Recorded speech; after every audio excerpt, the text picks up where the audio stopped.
This lunar eclipse in Libra is a very serious moment of setting boundaries. You're probably letting go of a relationship situation that feels immature or like it's keeping you from really independently being yourself.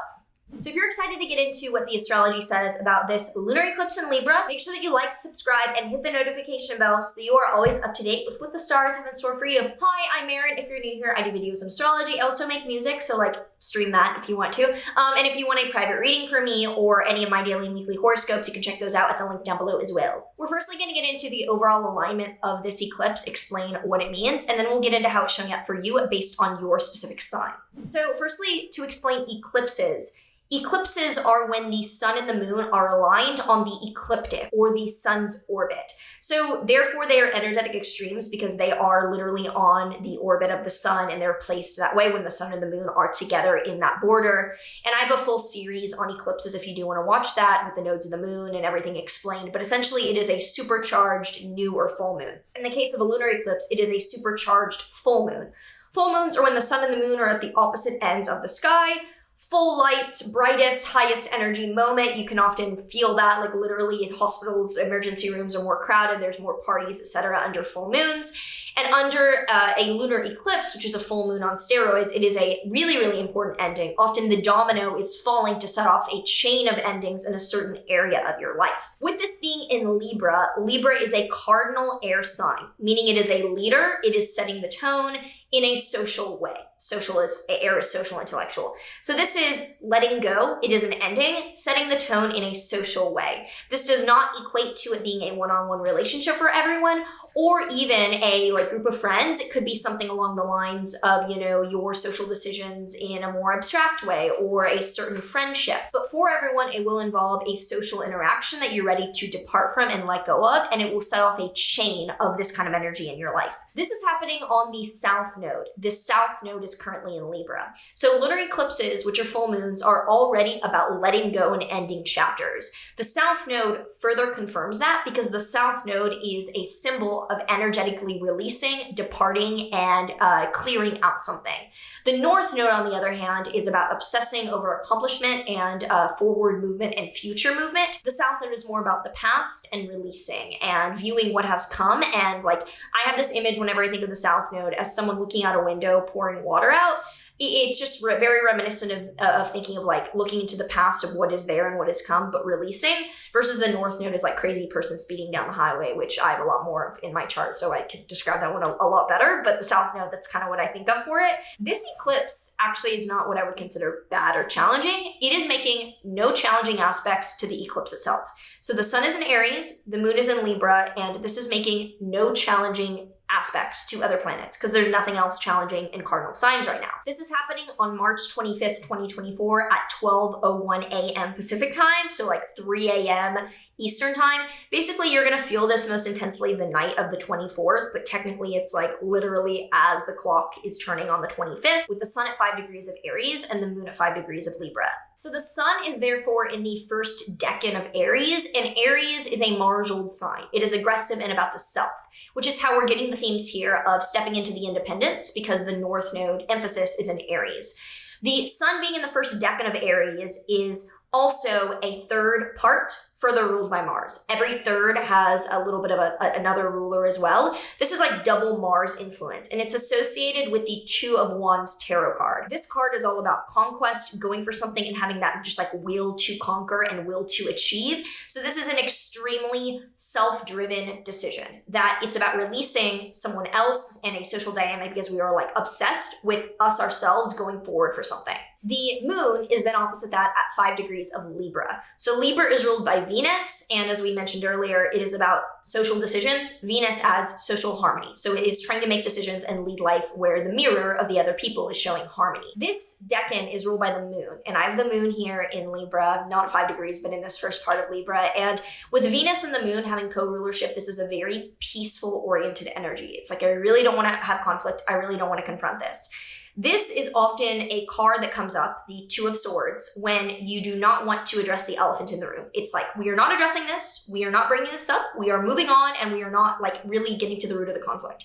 So I think this is a decision where we are energetically releasing someone without conflict. We are not fighting. We are doing our own thing, and we're just like ghosting. This gives huge ghosting energy. There's no conflict, there's no issue, there's no like you, me fighting. It's just like, phew, like part, like goodbye.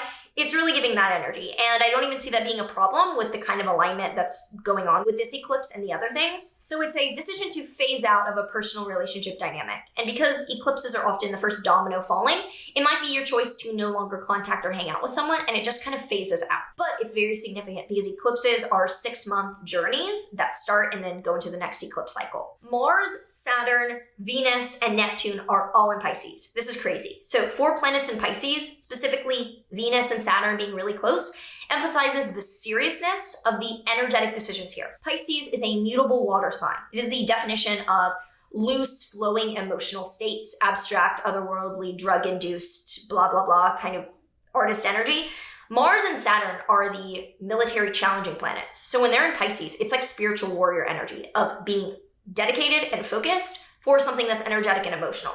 Venus and Neptune there is all about like harmony and feeling good and relationship-oriented niceness. So Mars, Saturn, Venus, and Neptune all there is like, look, to feel good and to really bring alignment, we're going to make a tough decision right now to cease contact or to draw a line. Mars and Saturn together is the just like hard and fast military decision. Venus and Neptune together is like the higher octave of spirituality achieved. So all this together is interesting because it's showing that there is a blissful like purpose to what we're doing, but it is really, really rigorous. And there's a Jupiter-Uranus conjunction approaching. So Jupiter and Uranus together in Taurus, Jupiter is expansion and growth and positivity. Uranus is sudden innovation and insight. Jupiter and Uranus together is often representative of sudden innovation, breakthrough, literal inventions in the world, and just like an exorbitant kind of achievement or realization in our life. It's a lightning breakthrough moment.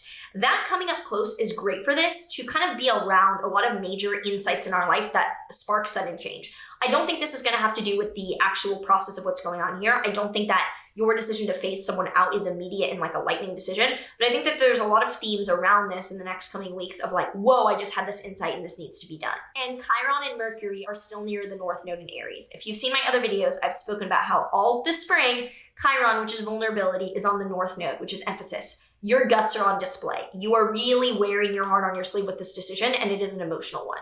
The tarot card that we have for this eclipse is, oh my God, the Two of Swords reversed. So the Two of Swords, like I mentioned, because it's happening in this decan, is about, I don't want to see it.